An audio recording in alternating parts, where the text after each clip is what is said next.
E aí, pessoal, beleza? Meu nome é Aaron Rodrigues e bora para mais um vídeo aqui do canal, porque hoje eu quero ter um papo com vocês sobre opções de carreira possíveis para quem faz física. Porque me diz aí, você sabia que existe um leque muito grande de opções de carreira possíveis para quem forma em física, além de fazer pesquisa e dar aulas?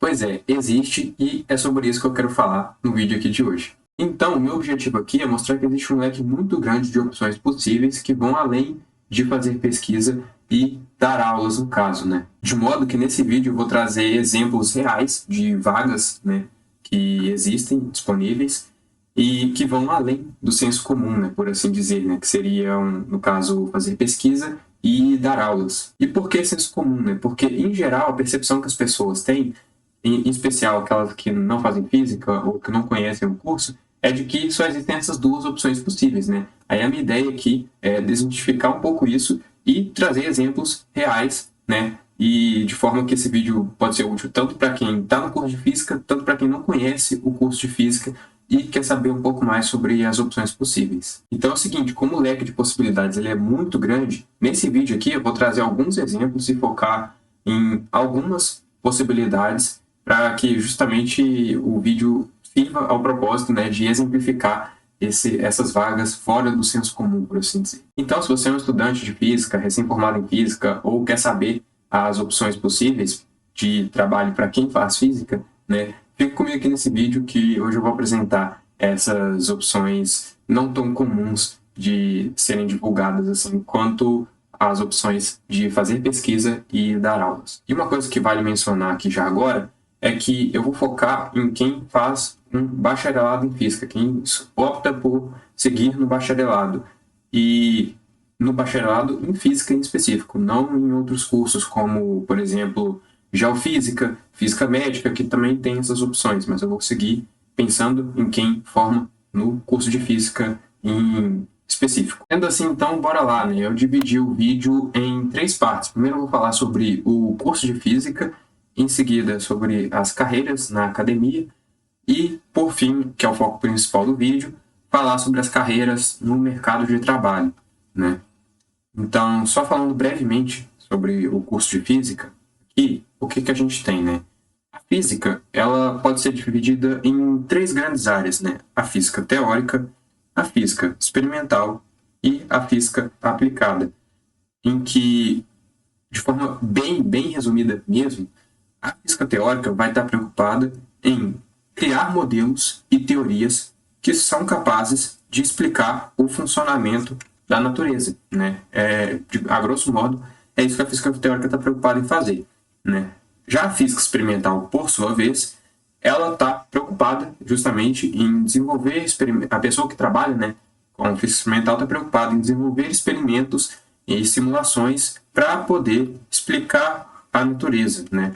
Então, a grosso modo, seria essa preocupação da física experimental.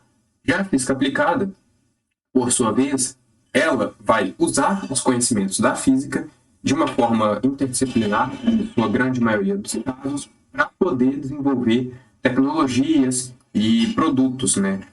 E, então, a grosso modo, a física aplicada é sobre isso. Agora, dado essas três vertentes aqui da física, é muito importante que, ao longo do curso, você consiga identificar o mais rápido possível a qual delas você se identifica mais e qual delas você gostaria de seguir, né? Porque isso vai dizer muito sobre o restante sobre a sua carreira, né? Após você sair do curso. Aí falando da estrutura do curso em si, né? O curso ele em média dura em média 4 anos, né? Ao longo das universidades do Brasil, a duração média é 4 anos. Só que você pode terminar ele em 3 anos, por exemplo, ou em mais anos, né? 5 anos, 6 anos, depende da situação. E sendo assim, então, pensando nesses 4 anos, né? Que é a duração indicada, né? Do curso de física. Nesses 4 anos, os 2 primeiros anos, né? Que são aqui dos períodos 1 a 4, é muito importante que você foque bastante nas disciplinas do curso. Então, dê uma atenção gigantesca às disciplinas básicas, que são os cálculos, né, que podem ter cálculos 1, 2, 3, 4 também, né? Pode ter.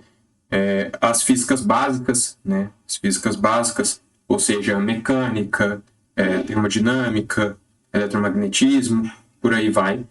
E, além disso, né, tem também as matérias de programação, né, que você faz ali no ciclo básico. Tem as matérias de física experimental, né, que são as matérias de laboratório, né, de física experimental. E tem também algumas outras matérias da matemática, como, por exemplo, equações diferenciais. Então, assim, nos 2 primeiros anos, a sua grade curricular vai estar cheia de matérias para você fazer.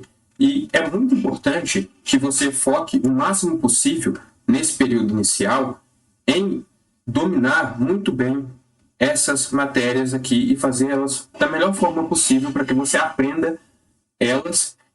Por quê? Porque no futuro elas vão te dar uma base para poder seguir com as matérias mais avançadas e também para a carreira que você quer seguir, né? Então é muito importante dar uma atenção especial para as disciplinas nos períodos iniciais do curso, sem se preocupar tanto com outras atividades, né? Agora, a situação muda de figura na segunda metade do curso, né? Em que na segunda metade é mais indicado que você aproveite a flexibilidade que você vai ter. Porque nessa segunda metade aqui, em geral, você vai ter a grade curricular mais espaçada, né? Ou seja, mais flexível. Vai ter a grade curricular mais flexível. Então, você tendo a grade curricular mais flexível, com menos matérias para fazer, aproveite essa flexibilidade para justamente desenhar o tipo de carreira que você quer seguir. Então, aproveite as atividades que a universidade permite que você faça, aproveite as matérias optativas que você quer fazer e, nesse sentido, encaixe, né, essas coisas que você quer fazer nessa segunda metade do curso aqui. Aproveita essa flexibilidade que a grade vai te permitir ter, né? Então, já puxando no outro ponto, é o seguinte: aproveite a universidade, né? Aproveite a universidade. Sendo assim, o que eu estou chamando aqui de aproveitar, né? Nessa segunda metade aqui, ó, da graduação em física, né? Aproveitar a flexibilidade, você tem algumas atividades possíveis de fazer que vão te agregar em muito a depender do que você quer fazer depois, né? Então, por exemplo, se você quer seguir uma carreira acadêmica, é muito importante que você faça um IC na segunda metade da graduação para se preparar, para, de repente, seguir na mesma área ou aprender a fazer pesquisa, né? E já começar a engatinhar na pesquisa para poder seguir na carreira acadêmica. Então, esse é o primeiro contato que você vai ter ali com a pesquisa, então é muito importante que você faça isso caso você queira seguir em carreira acadêmica ou até mesmo não, né? Até mesmo para outras atividades, aí você acaba ajudando bastante.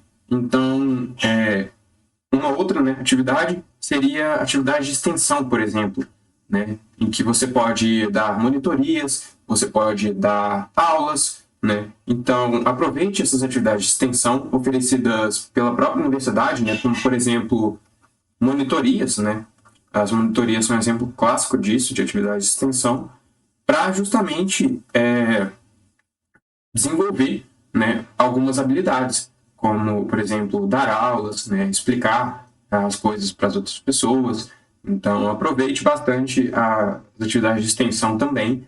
E uma outra possibilidade é fazer algum estágio, né? E esse estágio aqui, ele pode ser voltado justamente para aquilo que você tem, caso você já tenha essa clareza, né? Para aquilo que você pensa em fazer quando sair da graduação. Então, assim, dada a flexibilidade que a faculdade te oferece, aproveite a universidade para poder justamente encaminhar a carreira que você quer fazer. Então, tipo, dependendo do que você quer fazer, opte por fazer uma ou mais dessas atividades, né? IC, estágio, né? Ou extensão. Então, Isso vai te ajudar, porque isso vai te ajudar bastante quando você terminar a graduação. E uma coisa que eu esqueci de falar é o seguinte, ó, aqui, em geral, não sei em todas as universidades do Brasil, mas pelo menos na FMG foi assim, né? Aqui, ó, na metade do curso, você tem que fazer uma decisão, né? Que é se você vai seguir para licenciatura ou se você vai seguir no bacharelado. Na segunda metade da graduação, você tem que decidir para qual caminho você quer ir. Então, é muito importante que aqui você também tome sua decisão, né? Para poder continuar no restante do curso. E, mas, lembrando, né? Eu estou focando esse vídeo aqui para quem justamente segue na área de bacharelado, que foi a área que eu segui e posso falar com mais clareza, né? E, bom, agora, independentemente do caminho que você for seguir, né, depois da graduação, carreira acadêmica ou não, você vai sair com algumas habilidades muito importantes e que vão te ajudar muito, independentemente do que você for fazer.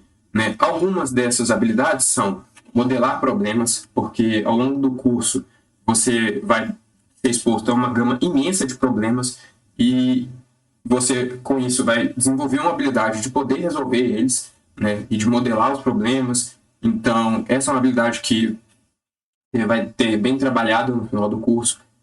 Você vai sair também com um ótimo pensamento analítico, né, dado que também está relacionado a essa daqui, né, e dado a imensa quantidade de problemas e de exercícios que você vai fazer, né, ao longo do curso, você vai ter essa habilidade bem trabalhada, né? Você vai sair com um bom pensamento analítico, né? Acabando, encerrando o curso. E uma outra atividade aqui que eu coloquei até com asterisco é programação. Por que eu coloquei com asterisco aqui?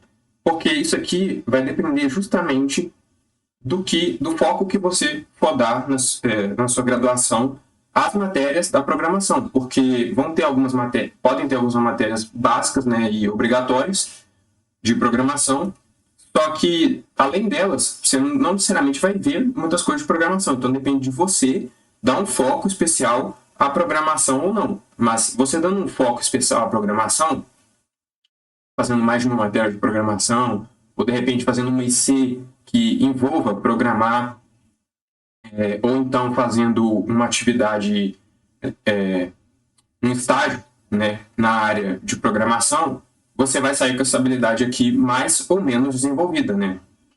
Então, depende muito do caso aqui, né, de programação, de você sair com uma boa capacidade de programar. Mas, em geral, para resumir, nessas outras duas aqui, saindo do curso de física, você vai sair com essas duas habilidades bem trabalhadas. Agora, né, vamos falar então sobre carreiras na academia. Aqui, o que acontece? Eu vou passar muito rápido por essa parte, porque justamente não é o meu foco falar sobre as carreiras possíveis na academia, dado que o foco do vídeo é falar justamente sobre opções de carreira possíveis no mercado de trabalho. Então, eu estou assumindo o quê? Que carreira acadêmica é um dos sensos comuns, é um senso comum, né, que as pessoas têm do curso de física, que é uma carreira possível a seguir. Então, eu não vou focar tanto nela assim, vou focar mais na outra parte do vídeo, né? Mas, só para não passar batido, né, a carreira acadêmica aqui, o que acontece, né? Para você seguir na carreira acadêmica, qual que é o mais comum, né? Você fazer os 4 anos de graduação, né? Você fazer uns 2 anos de mestrado, fazer uns 4 anos de doutorado. Ou então, né, 4 anos de graduação e 5 anos de doutorado direto, né? Então aqui, ó, você tem 9 anos com isso aqui, e aqui você tem 10 anos, né? Então, né, por alto aqui, eu joguei 10 anos, né? 10 anos é o tempo que dura para você estar apto para dar os próximos passos. E quais seriam, né? No caso, conseguir uma vaga como docente em alguma instituição, né? Docente em alguma instituição, alguma universidade, né? Ou então como pós-doc, né? Que acaba absorvendo a maior parte das pessoas que saem dessa trajetória aqui, né? E a carreira de pós-doc, no caso aqui, você vai basicamente, a sua principal ocupação, né, vai ser fazer pesquisa por uma determinada instituição também. Em que aqui, no caso de pós-docs, né, há mais vagas disponíveis como pós-doc do que como docentes em instituição.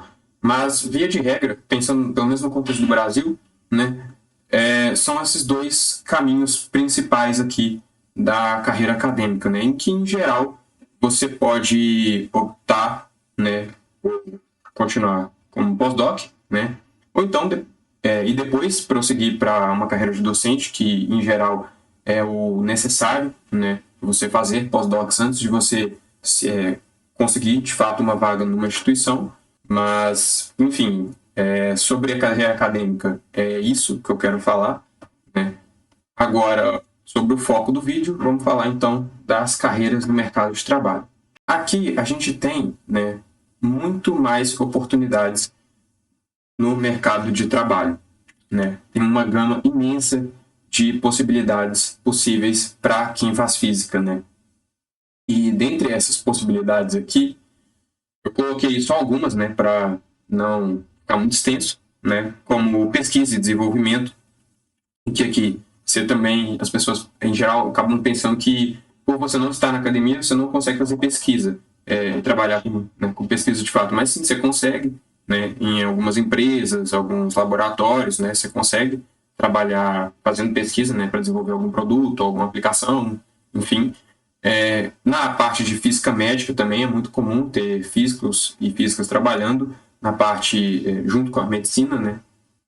E também uma outra vaga, né, um outro caminho possível é seguir na área de perícia, em que também existem vagas disponíveis para quem faz física trabalhar com perícia, né?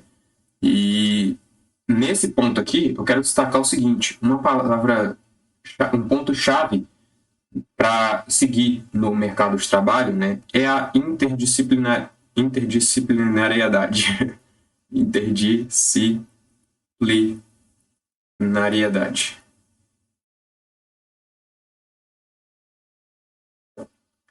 Porque aqui, em geral, você vai precisar de conhecimentos de outros ramos do conhecimento, né, para poder se colocar no mercado de trabalho. Então, é um contexto mais interdisciplinar aqui no caso de quem quer seguir no mercado de trabalho, né? Então, aí eu quero falar sobre um exemplo, né, de carreira possível que tem estado muito em alta, né, ultimamente, que é justamente a área de data science ou ciência de dados, né?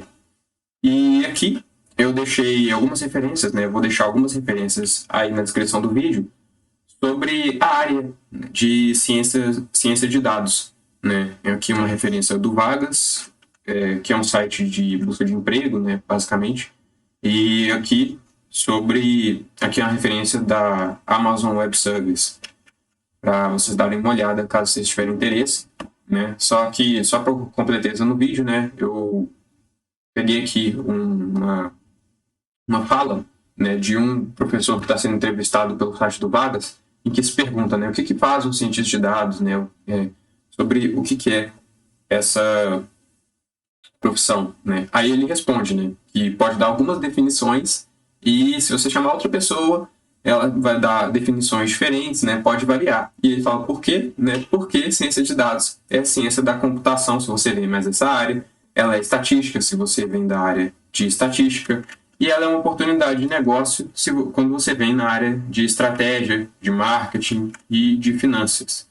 Então, ele fala que o cientista de dados representa, né, um caleidoscópio de cientista de dados.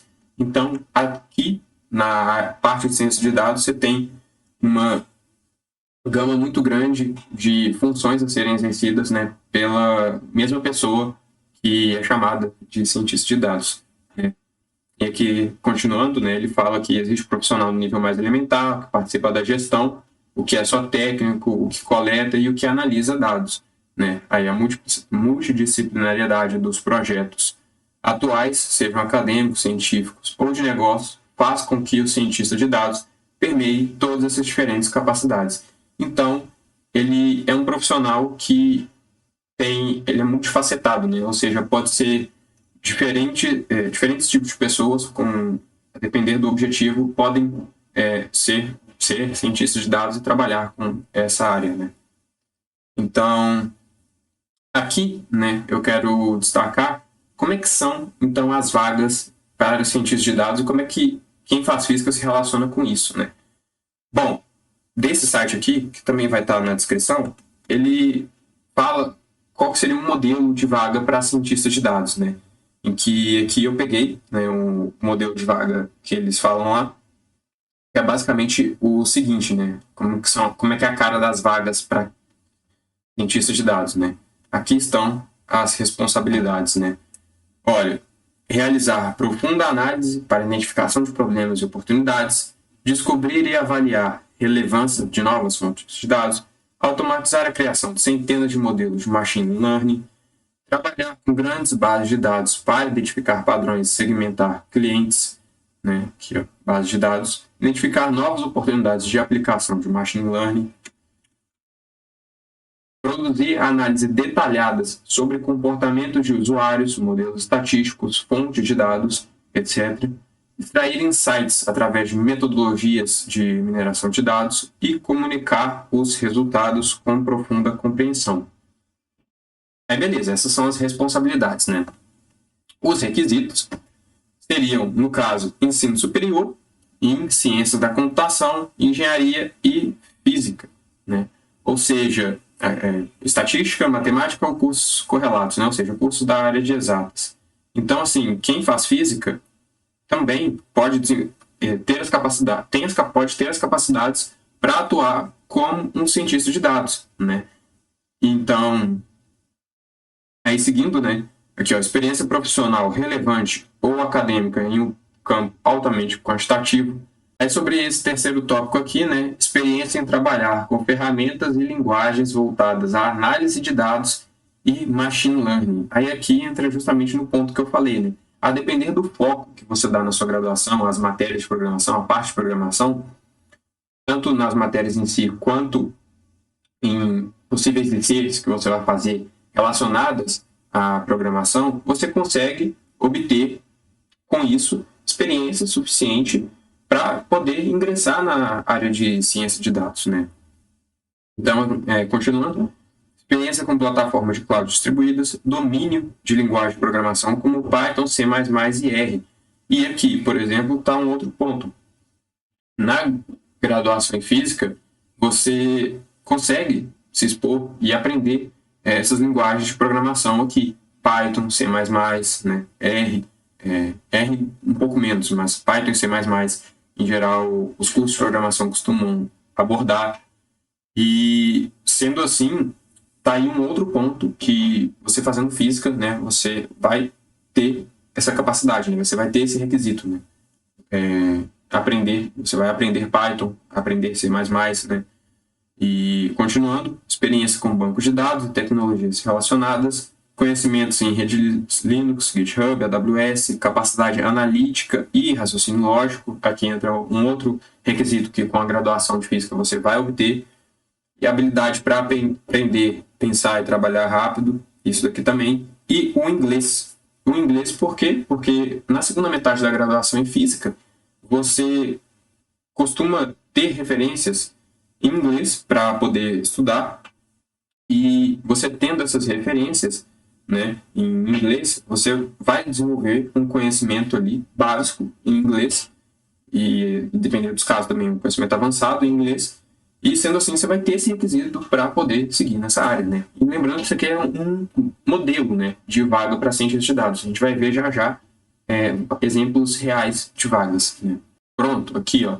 Aqui, antes de falar das vagas em si, vamos pegar a média salarial para um cientista de dados, né? Pensando que a pessoa está ingressando na área de ciência de dados, eu peguei aqui, né, lá no site do Glassdoor, um salário, né, a média salarial da profissão cientista de dados júnior, né, porque pensando nesse contexto que você está saindo da graduação ali, você se encaixaria como um cientista de dados júnior, né, na grande maioria dos casos, eu acredito.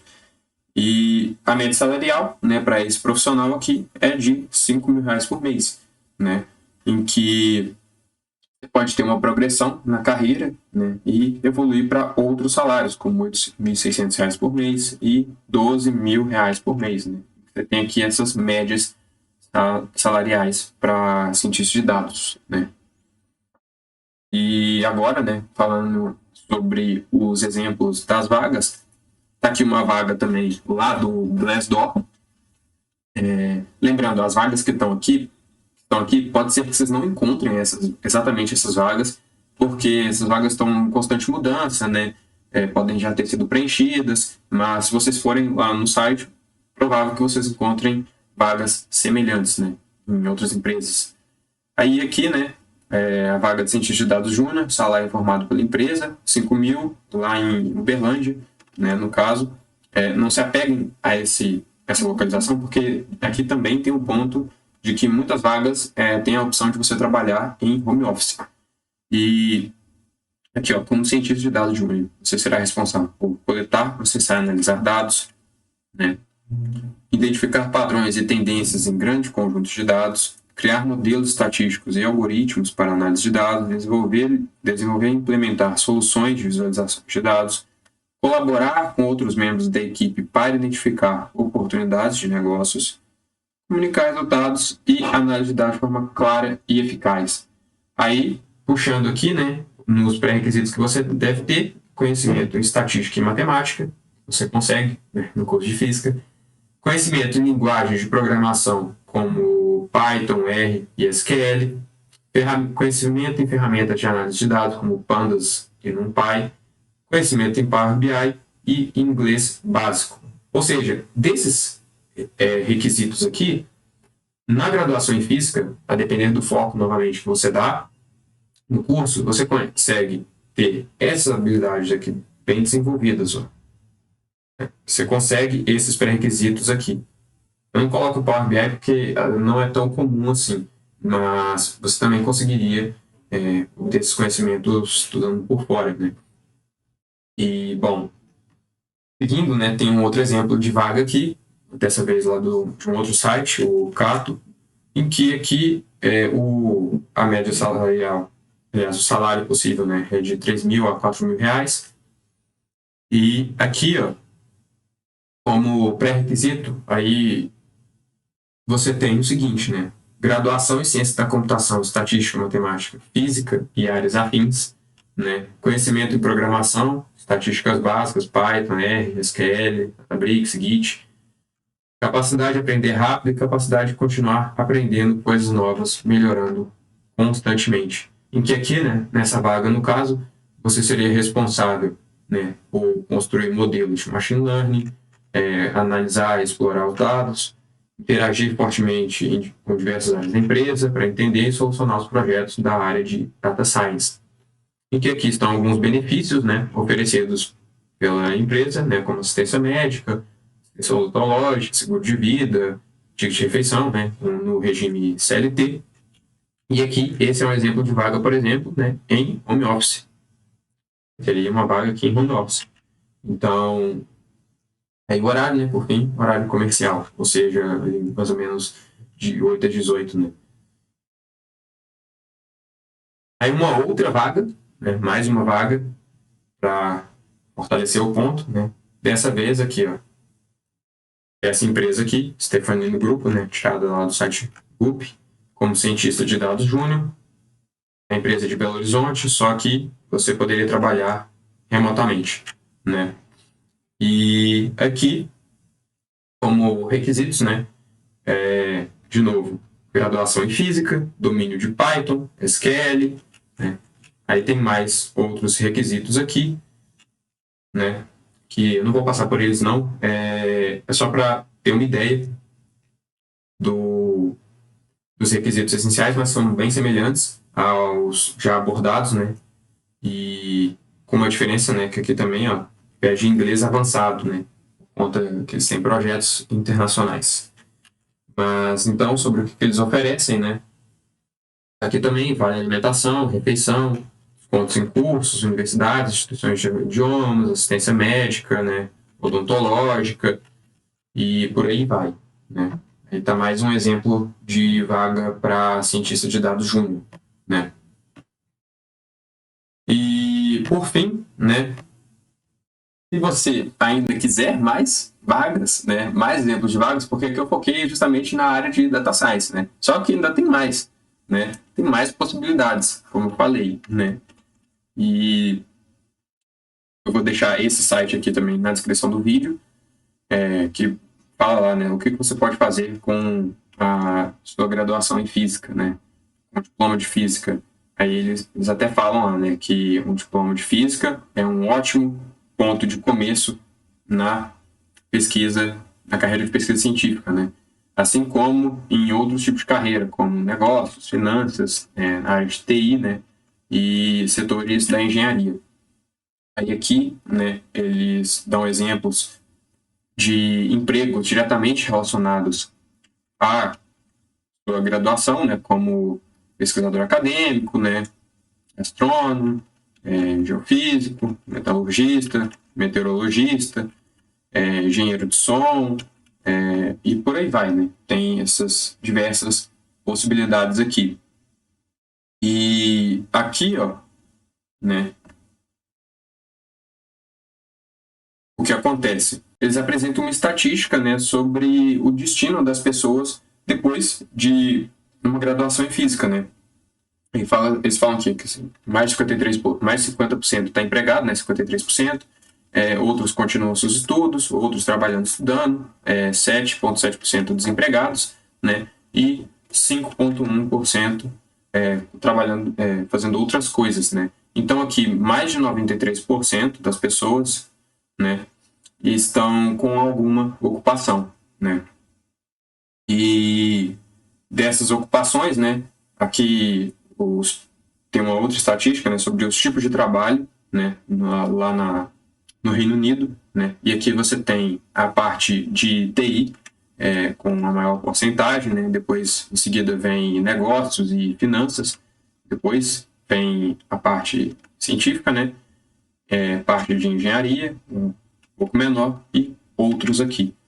Então, é basicamente isso que eu queria passar sobre esse vídeo, né? Que existem muitas possibilidades, né? Por mais que isso aqui seja tirado de um site com referência ao Reino Unido, né? Muitas das coisas que foram abordadas aqui tem paralelo aqui no Brasil também. Então, por isso que eu achei relevante trazer. Então, vocês viram aí que tem muitas vagas disponíveis, né, e possíveis para seguir alguém que faz física, né. Aí, se você quiser mais vagas, né, mais opções, lembrando que essa é a parte 1 do vídeo e vai ter a parte 2, né. Então, fica esperta aí, porque mais para frente vou soltar a parte 2 desse vídeo falando de mais opções possíveis ainda para quem faz física. E bom, agora me diz aí, você gostou desse formato de vídeo novo em que eu trouxe essa apresentação em slides dessa forma? Se você gostou, comenta aí para eu saber se eu devo trazer mais vídeos nessa pegada. E além disso, caso você não seja inscrito aqui no canal, se inscreva para poder acompanhar os próximos conteúdos.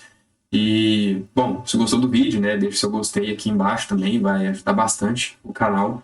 E, no mais, era isso aí que eu tinha para dizer no vídeo de hoje. Muito obrigado pela sua atenção e vejo você no próximo vídeo.